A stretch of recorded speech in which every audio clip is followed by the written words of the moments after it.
Okay. Hey, everybody. Hello, hello. 7 o'clock, Thursday night. You know where we are. And Check.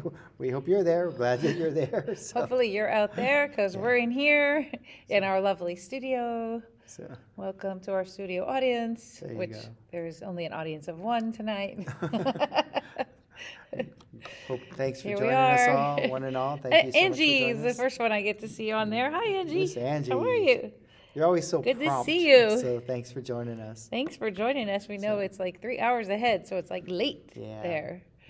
Kind of. Unless you're a night owl like me, then it's not that late. So In the week since pause we were this. Here we go. last, in the week since we were here you last, can see our new graphics behind us. Thank you, producer Paul. Pastor Paul has been diligently. He's been working so hard. Yeah. It's amazing.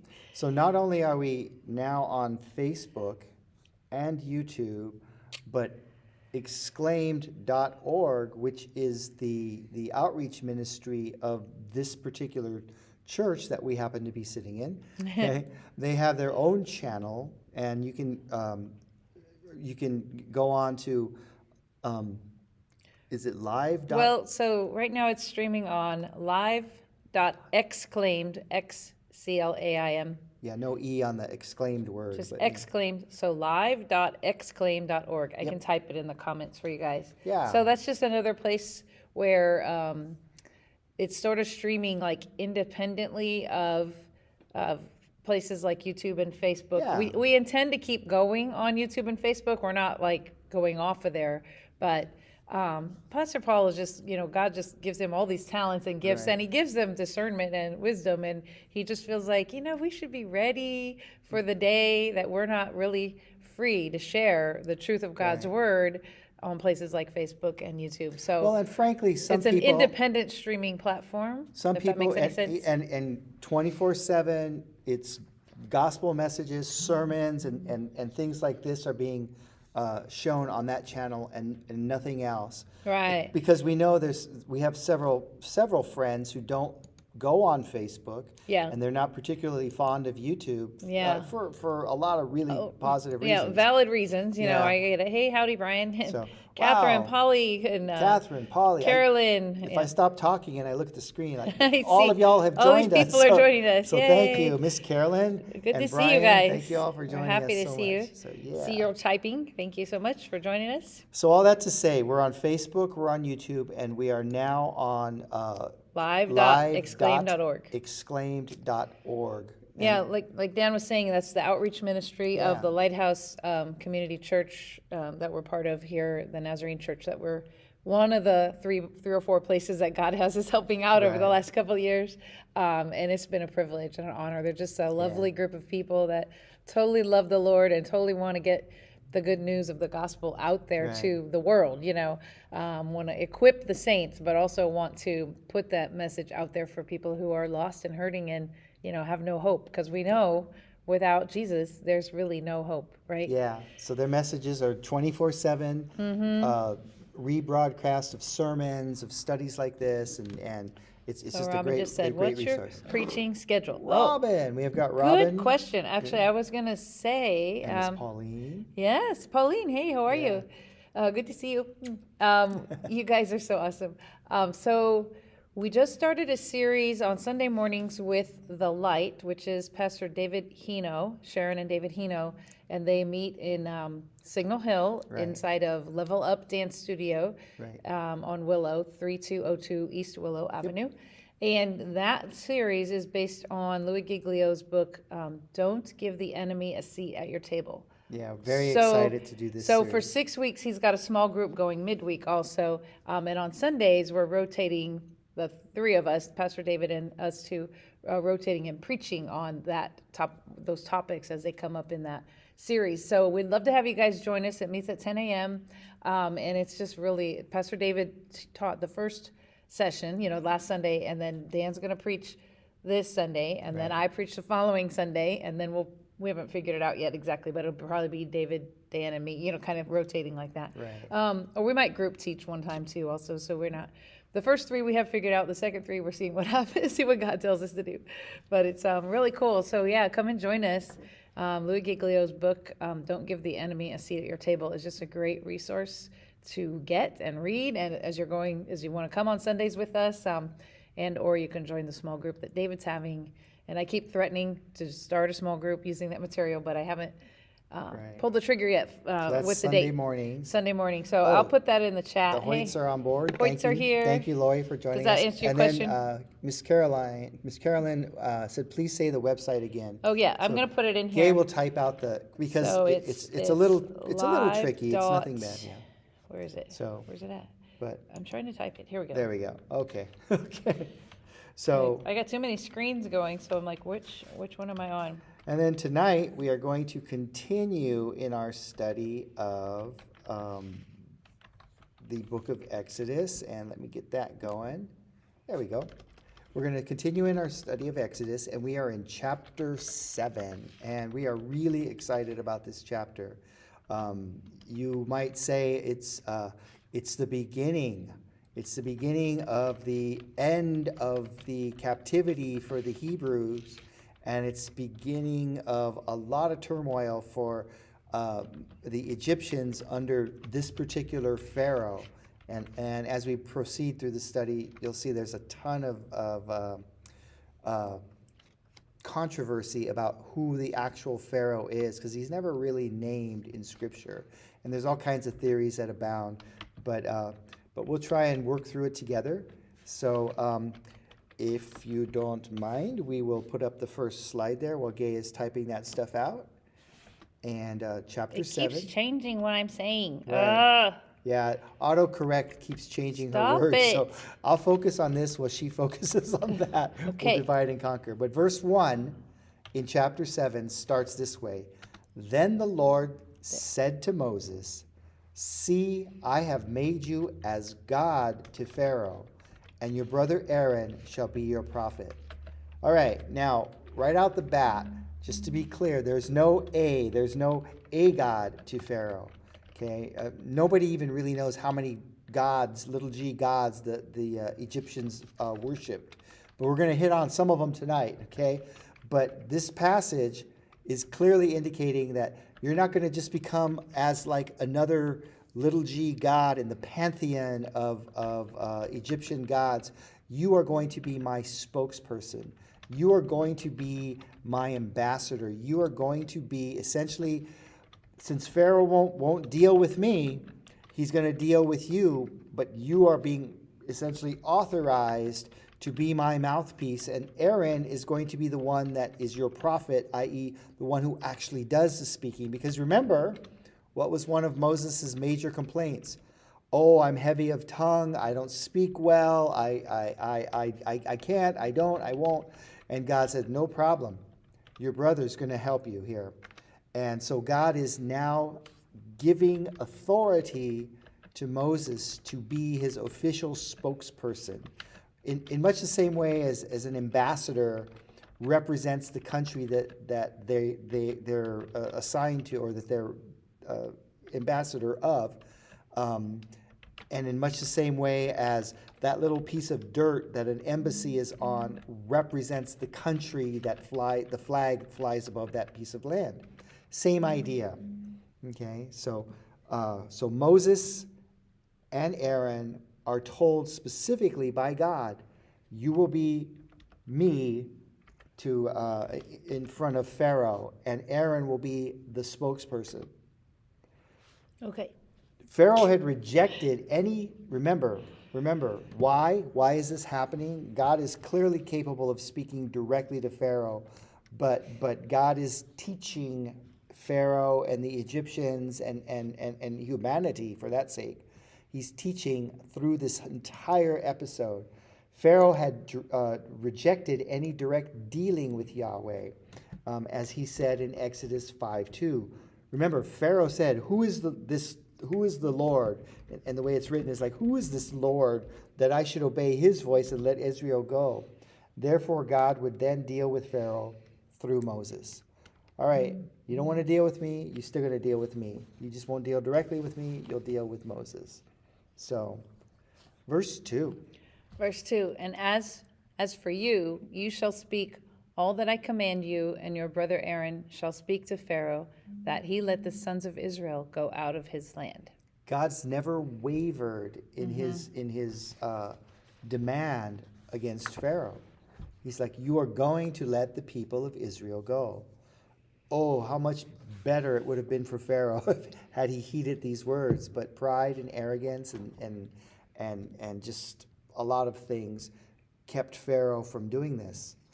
So God is going to tell Pharaoh through Moses and Aaron, you're going to say the same thing. Let my people go.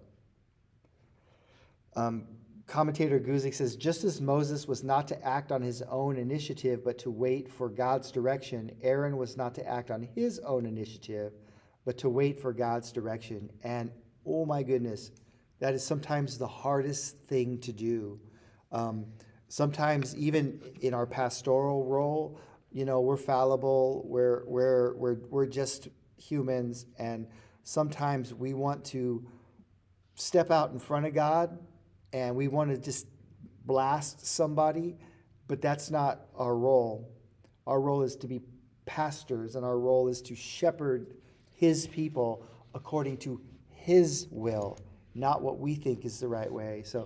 Dude, there's a blast from the past watching. Wow, Pete Thibodeau is Pete, on. how are you? It's good to see you, or to see that you're on board. I know. So wow. See, my phone tells me Yeah. things that the other screens don't. Right. Anyway, good to see that you're here. Pete and Pete was in our very first college and career group way back when Gay and I didn't really know what we were doing. Well, and we still don't actually. It was but their college and career group. Yeah. We just were hanging out We were with just them. hanging out, So yeah. so the students at Long Beach Alliance Yeah. Church So- started a Bible study on Sunday nights. But yeah. And we just got invited to hang out with them. Yeah, How many? and I don't want to say how many years ago that was, It Pete. was a but long time, but it was awesome. We still we fondly still remember those days. Yeah, so. all those students were they turned out to be amazing. They were amazing people, but now Still are. they're very amazing people. Yeah. They've grown in their faith and their walk in the Lord. And anyway, we love thinking about you guys and pray for you from time to time. Yeah. And we just are glad to see you on here. So. Yeah. So Moses it hasn't been an easy go. Pharaoh has kind of poo-pooed Moses and Aaron several times, right? And God keeps saying, go back, go back, go back. And you're going to go back again, and you're going to say this. But lo and behold, verse 3. Verse 3, but I will harden Pharaoh's heart so that I may multiply my signs and my wonders in the land of Egypt. So now a lot of people who don't fully understand what's happening here think like, well, that's not really fair. Pharaoh, he couldn't, if God's going to harden his heart, how could Pharaoh, he didn't stand a chance. No, we have to understand. Pharaoh's heart was already hardened. God was just going to allow it to continue. Mm-hmm. God was just saying, I will harden Pharaoh's heart. I'll go by his game plan here. So it's not that God was like manipulating or puppeting Pharaoh. God was just saying, Pharaoh, I've given you an abundance of chances to yield to my will and my way. And if you're not going to do it, we're just going to go with that. We're going to let you run with that. And basically, I guess the expression today would be allow somebody to hang themselves with their own rope. Yeah. Yeah. Mm-hmm. So. Yeah. Well, and it's interesting because I'm not sure if that's where you're going with this, but one of the commentators was just saying how like the signs and wonders are not something that God has to do, and we don't actually need signs and wonders to know that God is who he is and to experience so we have to be careful about some of these the human nature in us that once it's just like when Jesus was walking the earth, the Pharisees, they kept saying, are you going to show us a sign? What about a sign, right? And even when he was tempted by the devil, he said, why don't you just, have the angels come and rescue you from this, and that's a temptation that we want sometimes, but it's not something that we need, Right. I mean, he's got his purposes for showing these signs and wonders, but Pharaoh's heart is hardened because Pharaoh has decided that he's not going to accept any word from Jehovah. He's he's hardening his heart, and then God is also just allowing him to be hardened in his own state. Yeah.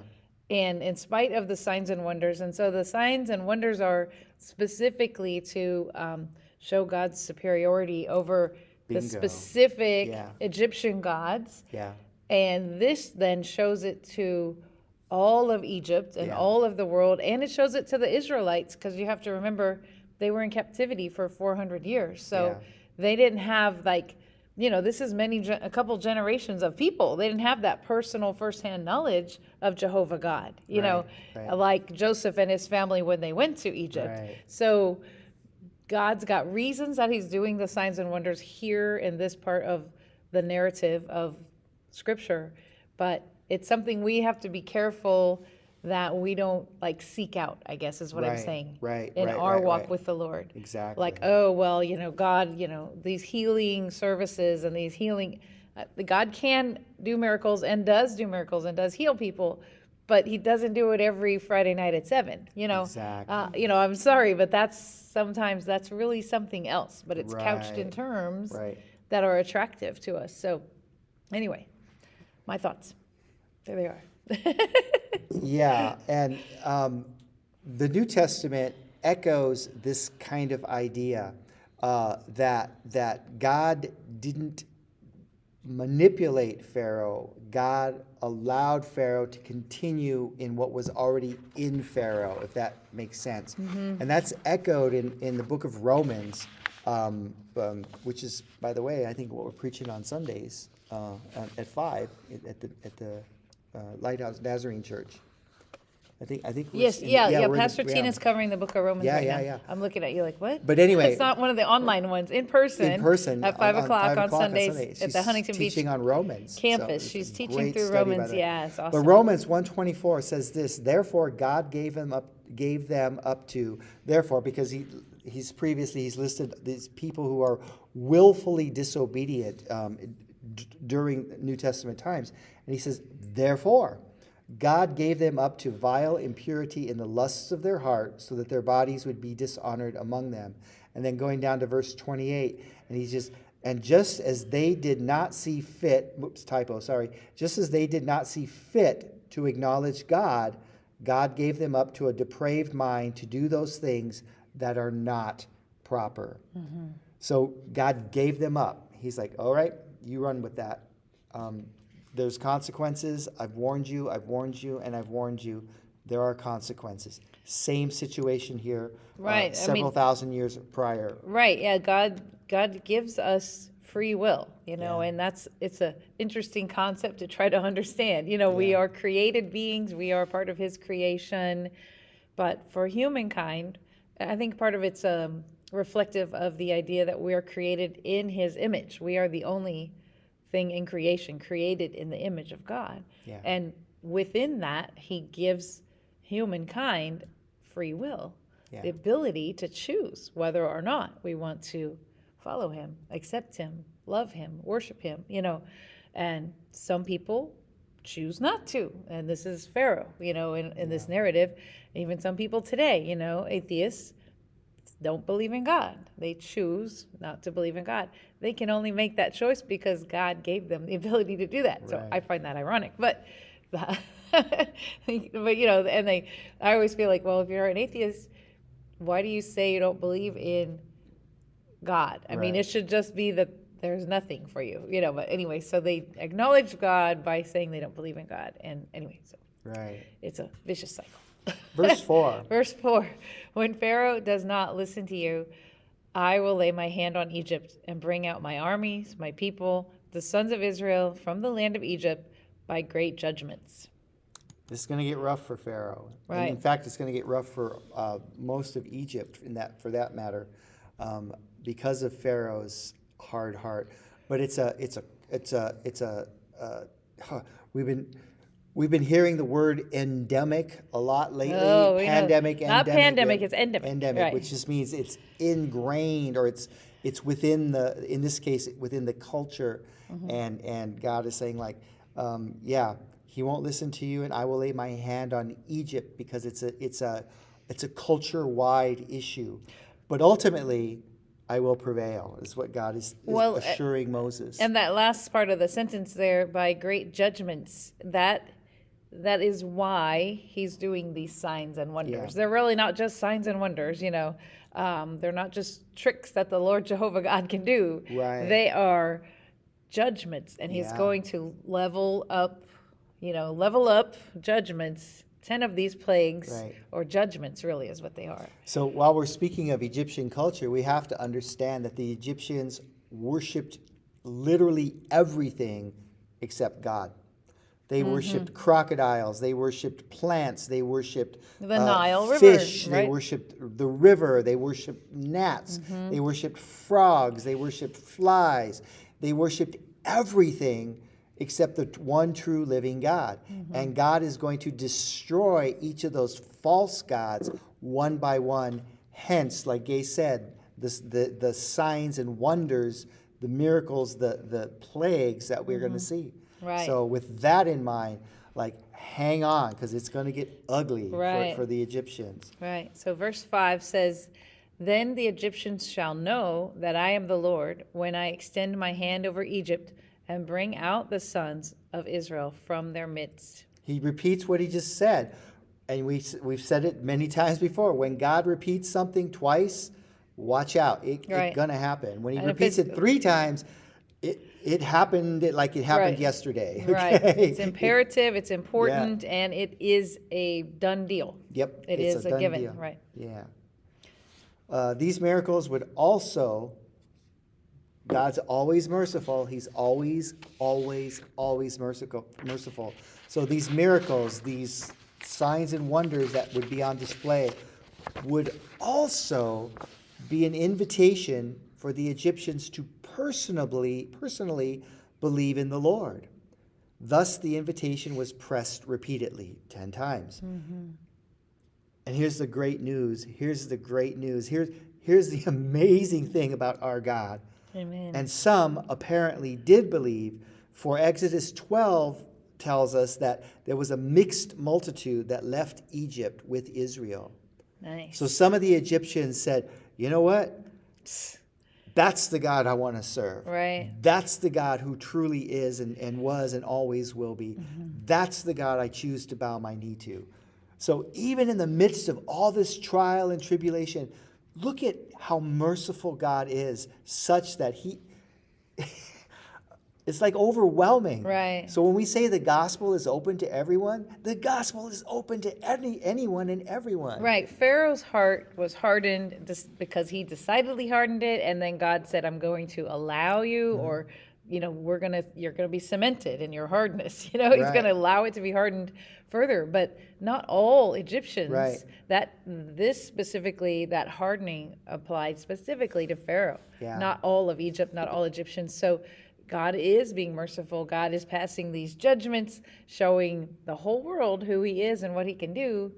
And many eyes are going to be opened. Right. So not So all. generally speaking, there was this cultural resistance and hesitance, just like there is all the time. Clearly, it's like it is today, But there are still some people. right? There are, Yeah. the theory of evolution and the God of science and evolution is really the predominant religion of our society today. Yeah. And many, many people have decided that that's their God, and they're Yeah. going to hold on to that viewpoint, that worldview, no matter what the evidence. But There'll be some. But there are some. That's Yeah. why it's important to keep things like exclaim.org, going 24/7, because Yeah. Pastor Paul and Tina are on there, and now we're on there live, on Right. Thursday nights. But the truth of God's word is being preached 24/7 Yeah. through that venue. So anyway, Verse another 6. plug for Pastor Paul.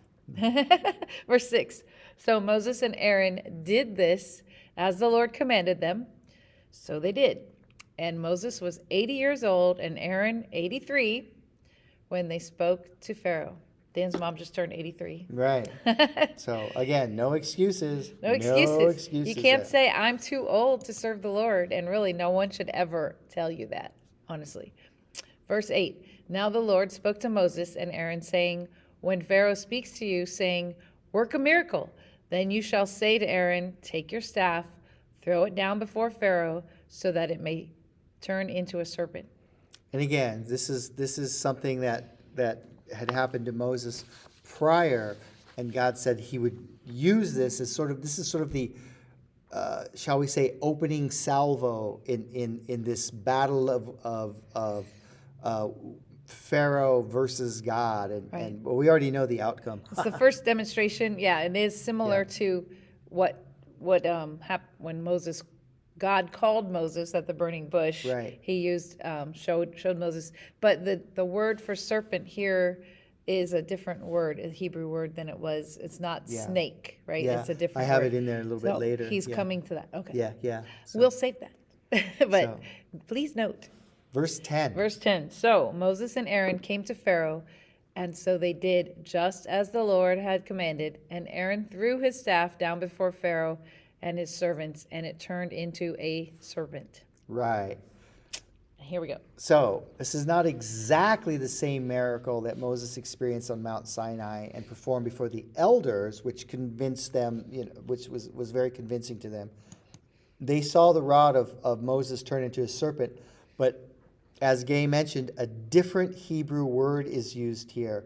The word here used is tanayin, okay, and it has a much broader sense, and generally speaking, it can mean pretty much any kind of a reptile, but it was most frequently associated with a crocodile, which was one of the many gods of Egypt, and particularly a more powerful god associated with the Nile River, which is also was worshipped as a deity.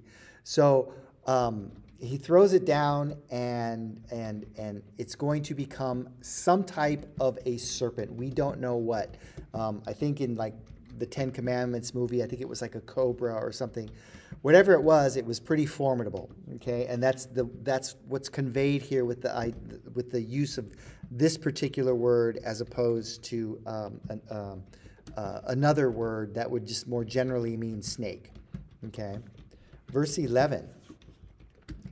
Here's a turning point. This is a very, very interesting thing. Okay. Got it?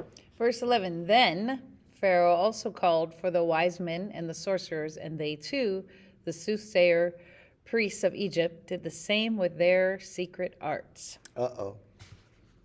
We have a problem. Okay? So Aaron does exactly as God said. He throws his staff down. It turns into a serpent. Okay? But then Pharaoh, seemingly unimpressed, he calls in his wise men, his sorcerers, and his soothsayers, and we'll talk about that in just a little bit here. But he calls in his henchmen, his boys, come in, and lo and behold, they do almost exactly the same thing. Okay, with their occult. When it says secret arts, occult would be a better translation, which in fact means secret arts. But the implication here is that their arts are demonic. The things that they're doing are demonically derived and not godly derived by any stretch of the imagination. Robin had a question. Is it the same word as the serpent in the Garden of Eden? I believe so. I think so. I'm not 100% sure, Rob, off the top of my head, Robin. That's a great question. I know. I thought that too when I was Yeah. studying this. So Now Gay's going to look it up. I'll look it up Okay. for you. So Pharaoh, I'm going to go back. Pharaoh wondering that. calls for his wise men, his sorcerers, and his soothsayers. And it would be easy to say, oh, he calls for all the bad guys, right? But in fact, there were three different types of specialists, if you will, that Pharaoh is calling for. Magicians would be a good term for them. The wise men are the men who know the occult arts, the demonic things, the occultic arts. The sorcerers are more specifically defined as those who mutter magic formulae. They're the ones who know the spells, the incantations, the demonic prayers, if you will, and to say things, especially when driving away crocodiles, which would be the bane of Egyptians. Okay, it was natural that Pharaoh should have sent for such persons. The magicians are the bearers of sacred words, scribes and interpreters of hieroglyphic writings. Okay, so he calls in his bad boys, right? He sees this miracle happen, so he says, well, okay, let's see if we can match that. And then lo and behold, they match it, right? We should not be surprised. In fact, we should be prepared and expect it, because the day will come in the end times when Satan and his henchmen do exactly the same sort of thing. So I love how the Old Testament always ties into the New Testament, and there's one continuous line that's just unified, and the continuity never alters. Satan and his Antichrist type figures are going to do the exact same thing. They will do miracles, alleged miracles, but they will be dark art, occultic miracles. They will be imitations. They will be mockeries of what God can do. 2 Thessalonians 2:8 says, then the lawless one will be revealed, whom the Lord will eliminate with the breath of his mouth and bring to an end by the appearance of his coming. That is, the one who is coming in accord with the activity of Satan, with all power and false signs and wonder, and with all the deception of wickedness for those who perish, because they did not accept the love of the truth so as to be saved. So we would beg you, as Christians, as believers in Jesus Christ, do not be fooled by miracles and signs. The greatest miracle that ever happened already happened, and nothing can surpass that. And that was the stone being rolled away to an empty tomb on the third day, because the one who lie in that tomb was risen from the dead. Nothing can surpass that. That's what we put our trust in. We don't get awed and amazed by fancy dancy things that are to come. There is no miracle that supersedes that. Right. There is nothing that supersedes that. That's all we need to know. And we cannot be like, oh, look at that. Because we know that when Jesus comes again, the entire world will know that. We know that nothing will supersede that. We know that there won't be, we're going to know, the whole world is going to know that Jesus is coming again. Says that everyone will see him coming on a white horse. And there will be, so we don't need to like go get all googly-eyed because some guy over there is we need to be ready. We need to expect it, but we do not need to fear, and we do not need to be deceived.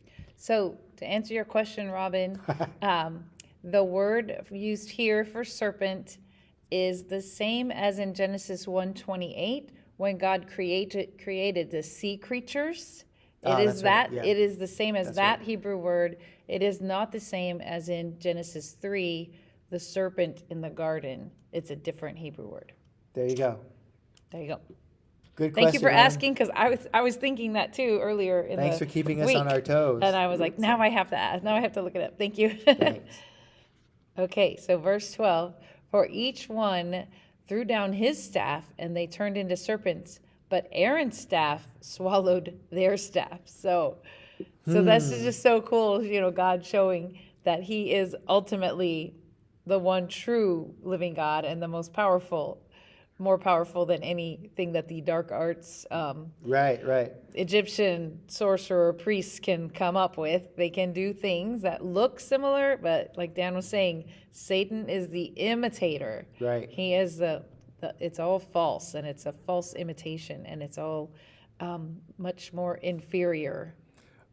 I love how the commentator Barnes, he put it, he just nails it. He says that the original expression implies a deceptive appearance, an illusion, a juggler's trick, not an actual putting forth of magic power. So these magicians, they weren't doing an actual miracle. They were just, just like when the street musician or the street magicians that we see on TV, make things appear look Well, like it's like pulling a rabbit out of a hat. Yeah. Like the old magic tricks. Right. So there's a way they did it, and it looks real and looks similar, but it was not at all the same thing. So follow along. Barnes he writes in a sort of a stiff, academic, old style, but follow along. Pharaoh would naturally consider that if the portent or the miracle, the trick he's calling it, performed by Aaron differed from that of the magicians, it was only a difference of degree. So Pharaoh's like, okay, you throw down a serpent, my boys are going to throw down a serpent. Oh, but wait, Aaron's serpent eats the other all the serpents. other ones, right? Right. The miracle that followed in verse 12, the eating of his magician's staffs, should have been sufficient to convince him had he been open to conviction. It was a miracle for our benefit. It was a miracle which showed the truth and power of Yahweh in contrast to those the other ones. The magicians were just performing an illusion, a trick. Okay, and I even read somewhere where they had a way of paralyzing or immobilizing, I should say, the snakes, and then through clever sleight of hand, making it look like they were staffs or sticks. And then when they released their grip on them, the snakes naturally came to life. Okay, but in this case, Aaron's stick was actually a stick, and it becomes a serpent. And not only does it become a serpent of some sort, perhaps a bigger snake or even a crocodile, according to the wording that's used there, but it eats the magician's stick. It eats their staffs. It eats their snakes. So Right. yeah. Important point, kind of going back to what we were talking about, the deceiver, even up into the last days. Miracles can prove that something is supernatural, but they cannot prove that something is true. You're right. Important point. Right. Just because something seems spectacular and flashy and Right. miraculous doesn't necessarily mean it's of the Lord. Right, So exactly. Truth. That is the key word there, truth. 13. verse 13, yet Pharaoh's heart was hardened, and he did not listen to them, just as the Lord had said. So this miracle happens in front of him, and he's like, no biggie. So, nope, He's not just- changing my mind. Still not going to let him go. Not going to let him go. Right. Okay. It seems like it would have been a little fear-inducing, though, to see the other snakes get eaten by the You the think, bigger huh? one. Yeah, which But would imply seems that like that- it would have been a little fear-inducing, but he just was so thinking that he really is a God of his own. So he just didn't feel, there's no humility in the man at all. Nope. As apparently. So verse 14, then the Lord said to Moses, Pharaoh's heart is stubborn. He refuses to let the people go. Go to Pharaoh in the morning, just as he is going out to the water, and position yourself to meet him on the bank of the Nile, and you shall take in your hand the staff that was turned into a serpent. Okay. Here we go. So get the image here. So they have this showdown. Pharaoh calls out his boys. They do this little trick that Aaron's staff turns into a serpent. They do the same thing. Their staffs get eaten by Aaron's staff. His staff is changed or changes back into a serpent. Pharaoh's like, nope, I'm out. Nope, still not convinced. He walks off. So you can see like Moses and Aaron kind of standing there. I'm surely being mocked by the magicians, for not changing Pharaoh's heart. They go home. They're obviously disillusioned, but God speaks to him again and says, nope, this ain't over. Pharaoh's stubborn, just like I said he was, so this ain't over. But you're going to go out tomorrow, and you're going to do the same thing. Now, undoubtedly, Pharaoh probably performed some kind of a ritualistic, religious thing on the banks of the Nile, because again, he was considered a god, and he was paying homage to the god that they considered superior to all other Egyptian gods, the Nile River itself. So he probably went out and did some kind of daily oblation before the Nile River. And God says, when he's out there at the banks of the Nile, you go out there and you're going to confront him. And oh, by the way, take that stick with you, okay? So I just wanted to say, so go back to verse 13 for a second real quick. So yet Pharaoh's heart was hardened and did not listen to them, just as the Lord had said. And in that phrase, the Hebrew word there is hazak, and that is to be strong or prevail upon, but also to grow stout and to grow rigid, to be severe. So that's what that word is. And then in verse 14, it is kabed. And kabed means it's heavy. Heavy, yeah. So the phrase there for his heart is stubborn, is kabed. Pharaoh's heart is it's hardened in this other translation, but the word they're saying stubborn there is kabed, which means heavy, dull, burdensome, difficult, hard. Yeah. Hard and difficult. So I just wanted to, it's just interesting to look at the different, the slightly different words that are being used to describe the hardness. It's an intentional thing, but then it's also just it's like an ingrained stubbornness. So it's just interesting. Well, slightly different Hebrew words. It would used. be a direct attack on the Egyptian belief, because they believed that after a person died, that their heart would be weighed against a feather of truth. And if their heart was heavy or filled with hate and negativity, it would obviously weigh more than the feather, and that would be a judgment against them. So God's saying, Pharaoh's heart is heavy. He's not even he's not operating in truth. So verse 15.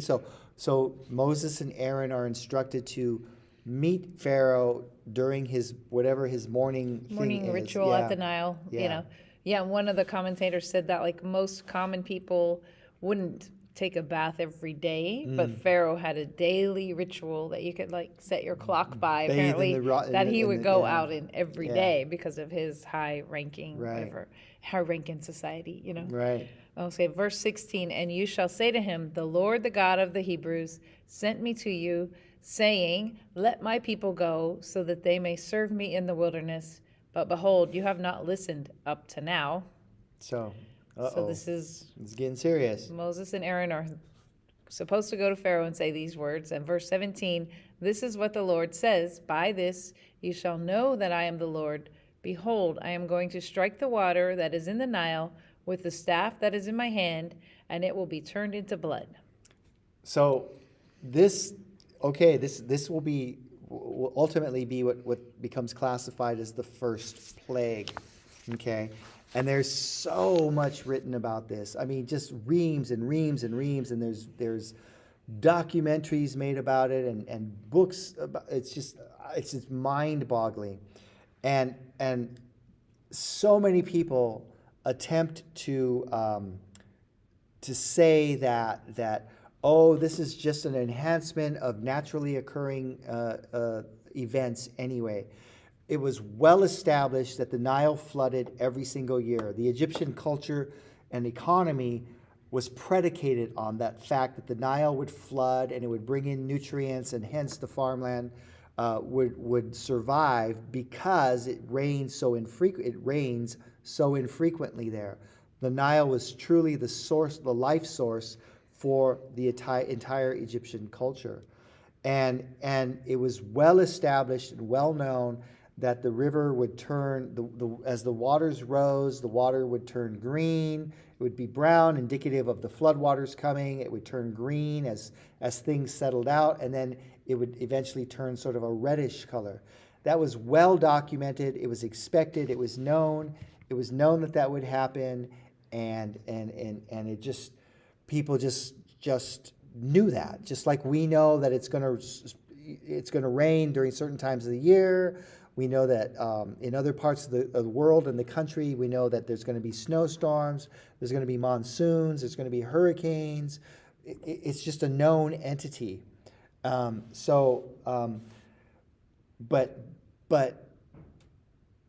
we want to emphasize to you that it's not that the river will be turned into the appearance of blood.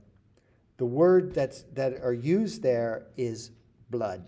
Right. The Hebrew word that is used there is it's dam, is how it's pronounced. It's like D-A-M. Right. And I just said, and it basically, if you look it up in the Strong's Concordance, it says that it means blood. It can mean of wine, Right. but most places in the Bible, when dam, D-A-M, is put in the Hebrew, it refers to actual blood. Right. Like guiltiness of blood, but it means blood. So Right. I thought, oh, this is interesting because it's what happens in Genesis, the creation account. The word that is the controversy, the Right. controversial Yeah. word is yom, the Hebrew word for day. Is it 24-hour day? Can it mean a long period of time? And that's the Hebrew word is yom. And I thought, oh, that's interesting. Kind of rhymes with dom. So it's kind of interesting. You need the power thing for that. Where's it? Here. You got to turn that screen back on. One of our systems rebooted. One of our so system rebooted itself. I'm So rebooting. So a few Gaze things. gets to be the technician tonight. So I'm verse thinking. 18. Let me see. Verse 18 then goes on to say that then It rebooted. when the river turns into blood, then the fish that are in the Nile will die, the Nile will stink, and the Egyptians will no longer be able to drink from the Nile. Okay, so this is huge. This is huge. Remember, the Nile is the life source for their entire culture.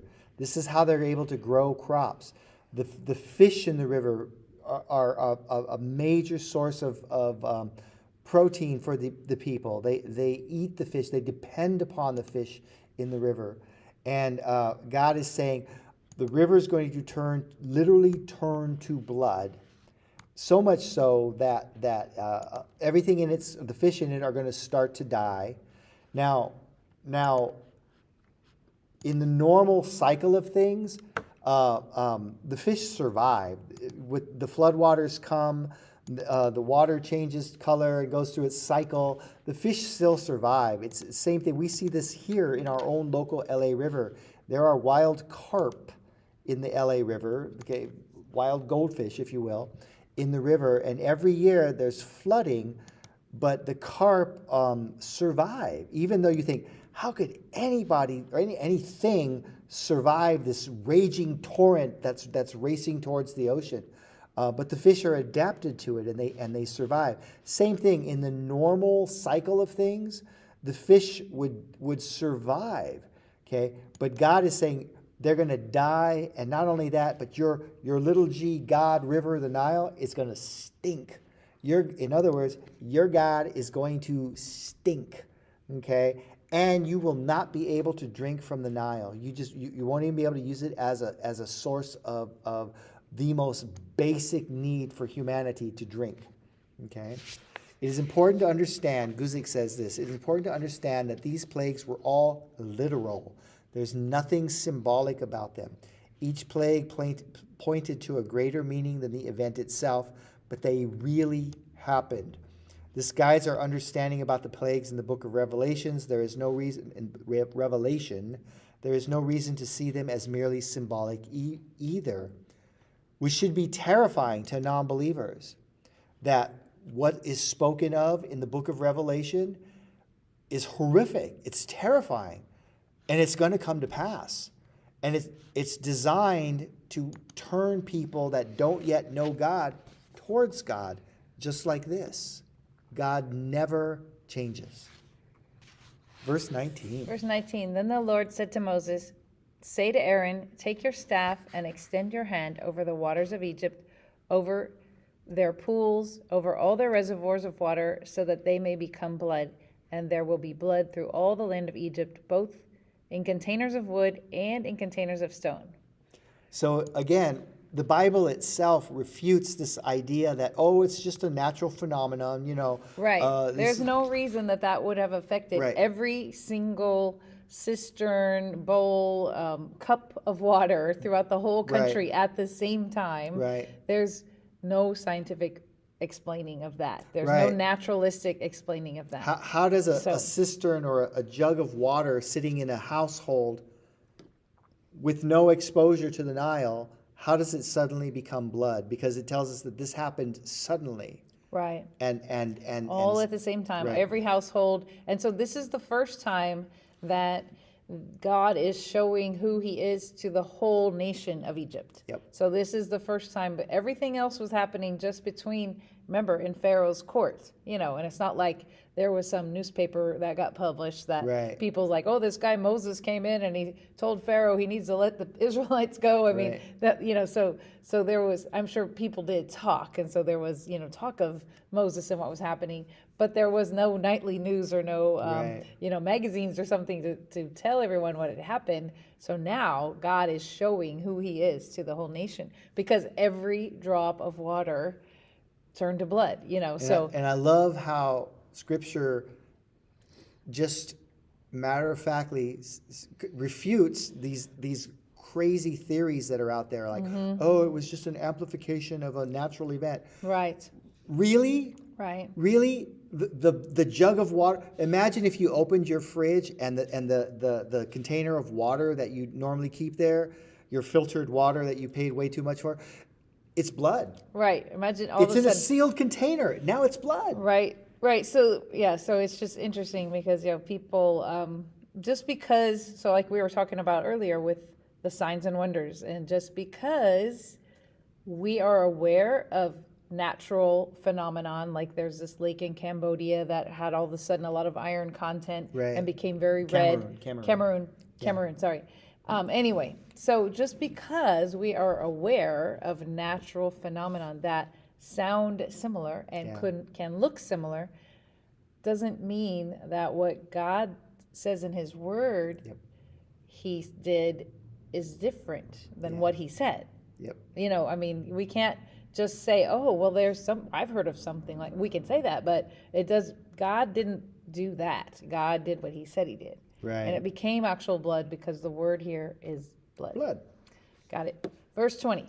So Moses and Aaron did just as the Lord had commanded, and he lifted up the staff and struck the water that was in the Nile in the sight of Pharaoh and in the sight of his servants, and all the water that was in the Nile was turned into blood.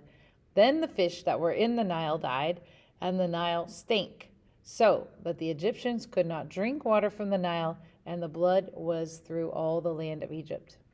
Everybody clear? So and again, it's sort of like, he tells us what he tells them to do, and then he tells us he did it.